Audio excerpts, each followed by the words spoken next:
Good morning. Welcome to my show. My name is Lagu, and I have a friend named Dog around here somewhere that's gonna help with the exchange. I've been trying to get up some videos, and this seems to be the only way I can do it. There's definitely some interference with trying to make live videos. I do understand it, but it's nonsense. So I'll make this video. All right. So what I've gathered lately is that Heart has built a relationship with this planet, with individuals, and that she would love to share with everybody. People like me and across the world are coming across the same information today about relationships that Heart's built, usually between reality and everything else. Basically saying that with all the degradation and deterioration that we experience, the advanced elements of itself, like in the alchemy aspect of time, deterioration is the final product. Um, we set up an advanced form of deterioration, and Heart basically has an answer for it. Heart basically has an excuse for it. Heart basically has an explanation for it, and just would like to share why her explanation to her matters. If it's not connecting with you too well, then maybe you have a different outcome or a different possibility or probability. But basically, things like this are set up here. Um, Heart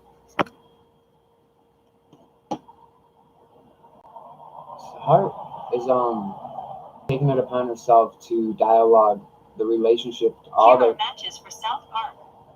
To dialogue the relationship between all the gurus that have ever lived, from the beginning of the planet to now. Basically, what that does is it gives us a relevance of the eternal heart of the planet that is dialogued into reality. This simple equation of mutualness. So the difference is within mutualness is sustainment, and we live in a place where this mutualness can't exist, and I'm sure Heart has a reason for that too. I'll learn through hypnosis some more information, and I would love to share with you guys. Uh, but right now, um, this what we've learned is that Heart has really found a fluid relationship with reality to become her own entity, to become her own power, to become her own essence, to become her own romance, become her own person, her own being, where she no longer has to reside in Source's heart. The heart of Source, the heart of me are two different entities, but Source being me is a single entity. When you add two hearts, the hearts never blend, and they always keep each other very individualized. So when you become Source, the relevance is there's still two hearts within you, yours and Source's. And this is the main foundation of what she's trying to explain to the planet. I'm recording this for my own knowledge, for my own wisdom, and to help share with others. Basically, um, things like out of all the grandmasters we've had, out of all the gurus and shamans, and just the people that have really made an impact as an eternal spirit for the planet, are all dictated through soda pop. All the soda pops that are around the world delegate the relationship of the grandmaster and the heart to expose who they were in their heart. I don't have any ideas as who's, but I'm gonna try to build my own booklet of all the soda pops and who they belong to, and basically what that gives us is some boundaries, some magic boundaries, and some fluid relationships to make simple magic. When I drink a Dr Pepper, I'm gonna have the heart of the Dr Pepper guru. And some of these gurus are just gurus and yogis, and some of them are actually beings of conscious implementation of self through the backside. Um, I think basically the soda pop factor is a simple factor that is trying to relate to all the individuals who gave themselves to the knowledge to protect it, to secure it, and to put it out there, to print it. Um, it's been one of the hardest places we've ever had to really hold knowledge, because when anybody gets it, there's always friction. There's always security and friction to hide the knowledge, because basically it's so powerful that it could change reality, it could change yourself, it could change someone's life. But really, the solidification of knowledge is simple in the fact that if you offer something to someone through your words that changes their existence, there is an attunement immediately to that heart in your heart to where they're devoted to you. And this goes beyond the Bible and Jesus and his 12 disciples, because the Bible never speaks about the disciples becoming obedient to Jesus because he feeds them knowledge that changes their reality for the better.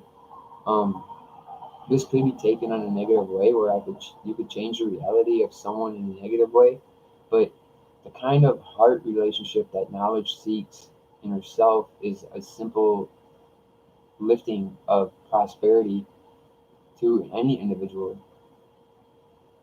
And soda pops, sodas pops, uh,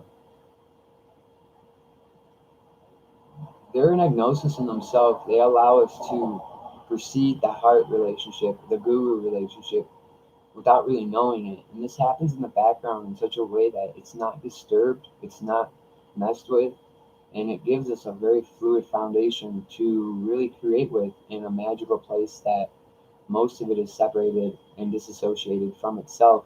Most of all, there's been a wedge between the existence to kind of pull it apart, and Hart managed to keep it together the whole time. She built what she needed through all of it, and even though there's separation in the heart frequency, there is no duality. It's all a single essence. It's all a single monad. But there is a separation of identity towards every individual that does exist, including Source, including others ones that are bigger than Source, other smaller ones that are smaller than Source.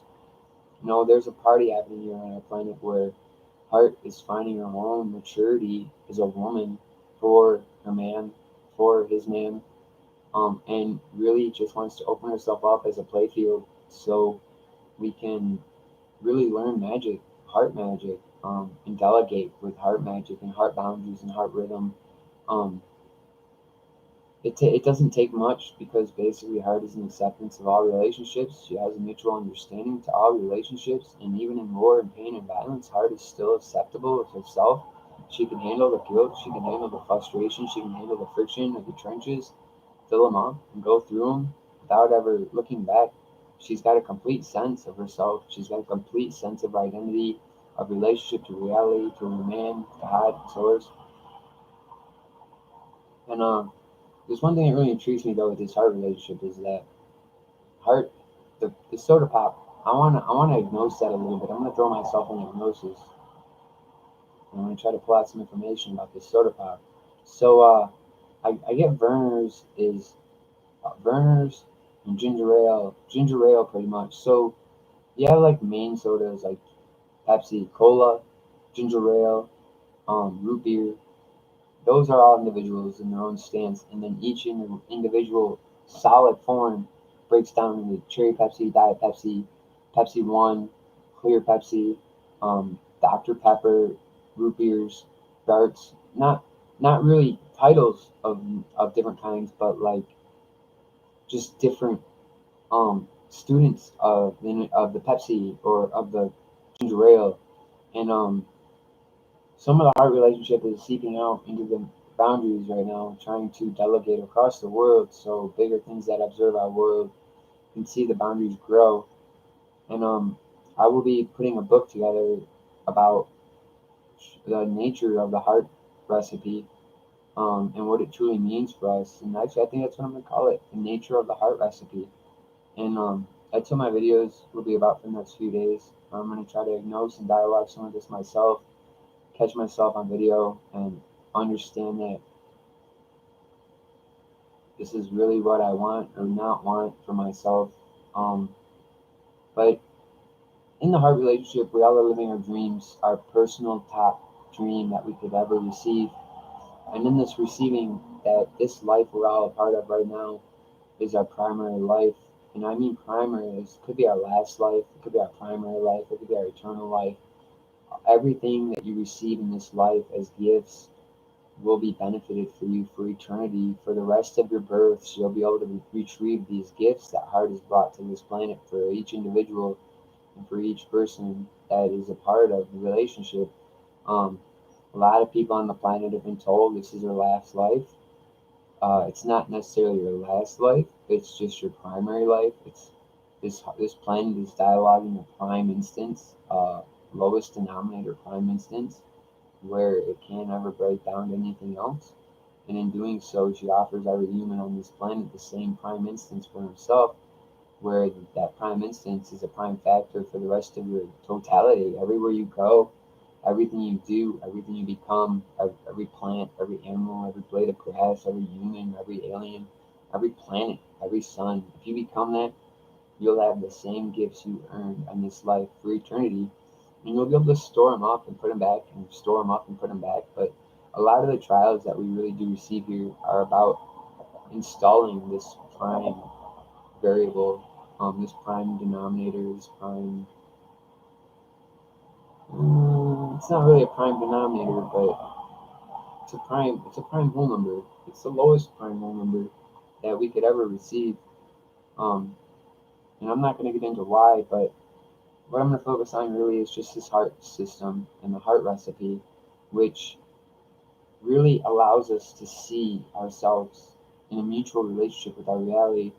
So when we do get confronted or hurt or influenced negatively with emotion or pain or fist or anger or violence or words, we can understand the individual more from their heart and not the parameters of separation that tend to try to control and modulate the self. We can break through this parameter of separation and involve and invoke our heart.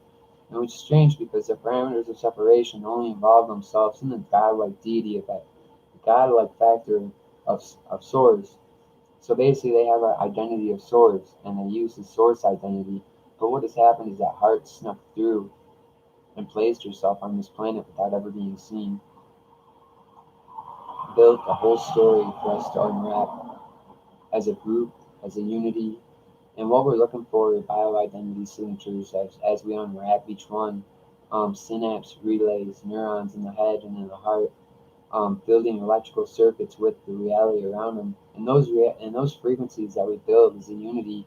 So if I build 3.24 hertz and you build 3.24 hertz and the next guy builds 3.24 hertz and then 10 other people build 3.24 hertz in your system, there will be a deity called 3.24 hertz that controls that system when that one synapse goes off, which gives you the range of movement and gives you the range of action and thought and emotion. And but nothing can seem the variable through the 3.24 unless he quadruplates himself to a breakdown or an advancement of the numerical value, which on a general standard, on a general relationship, putting it at hertz frequency is denoting, is taking away from the true nature of what that synapse really can be for itself.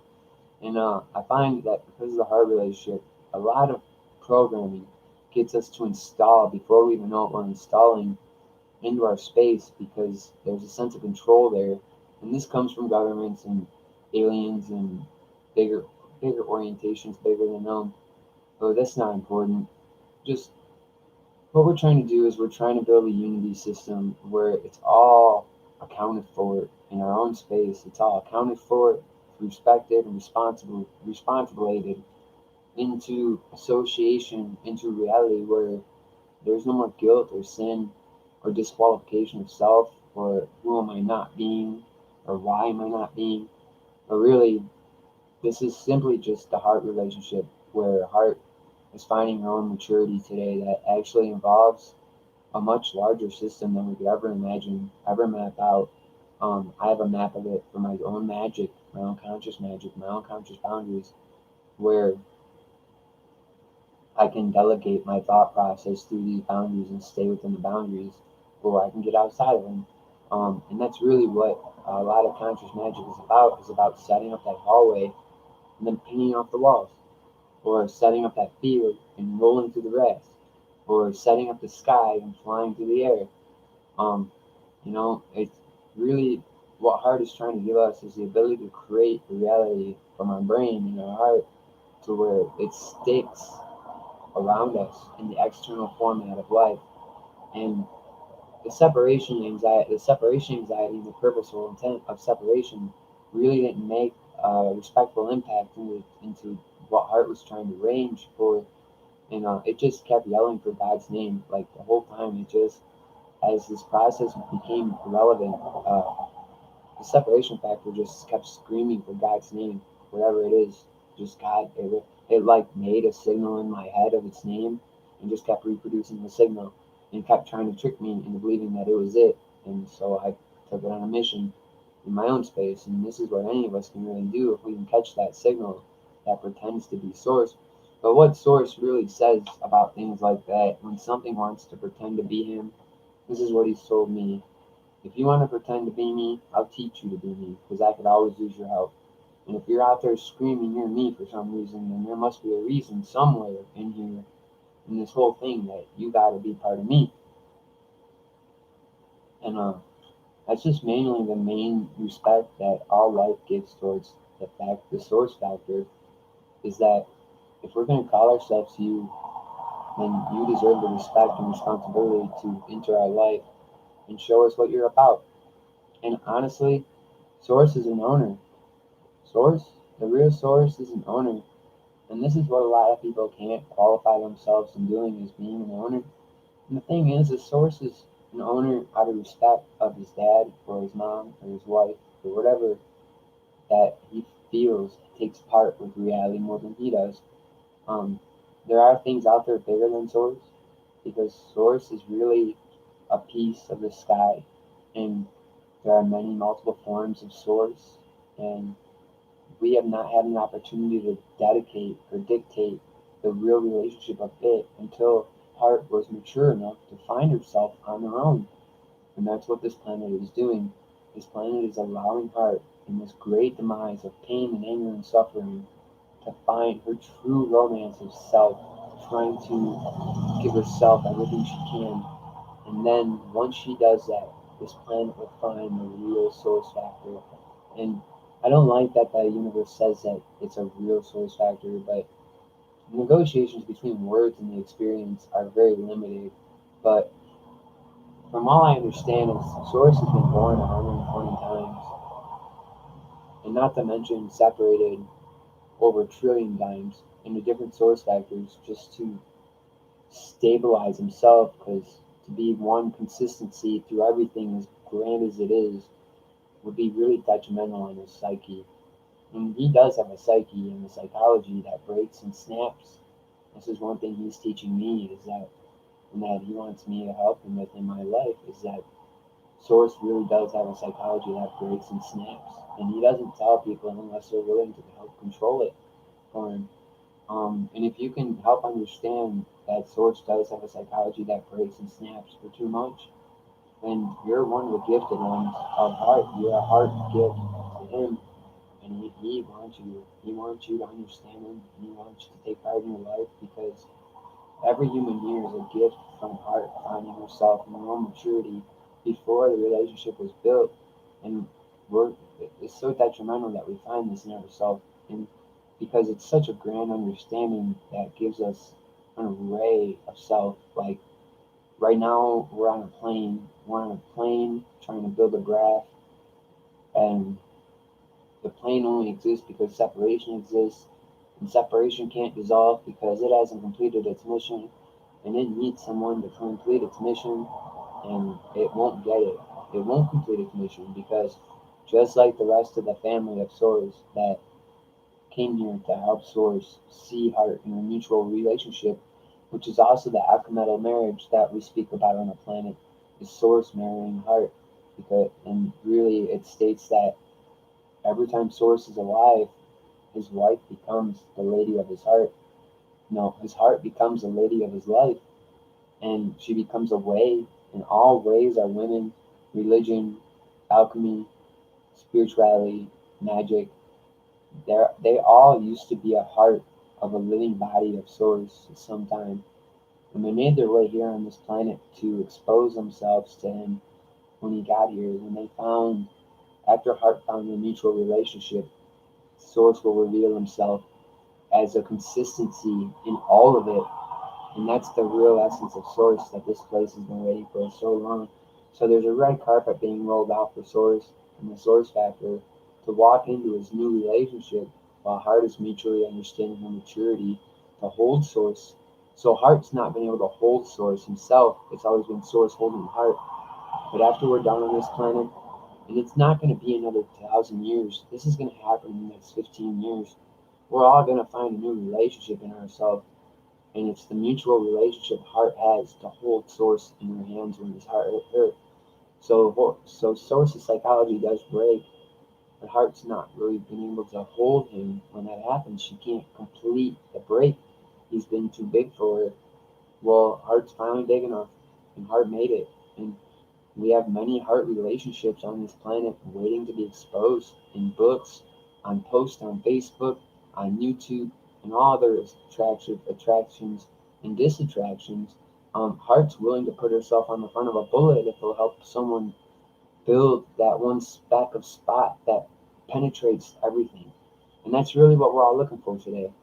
We're looking for that speck of personal space that penetrates all of reality mutually so it's beneficial to our psyche and our romance. Alright, that's my story. I have someone coming over. It's kind of odd, but I will talk to you guys soon. Good luck. Thank you.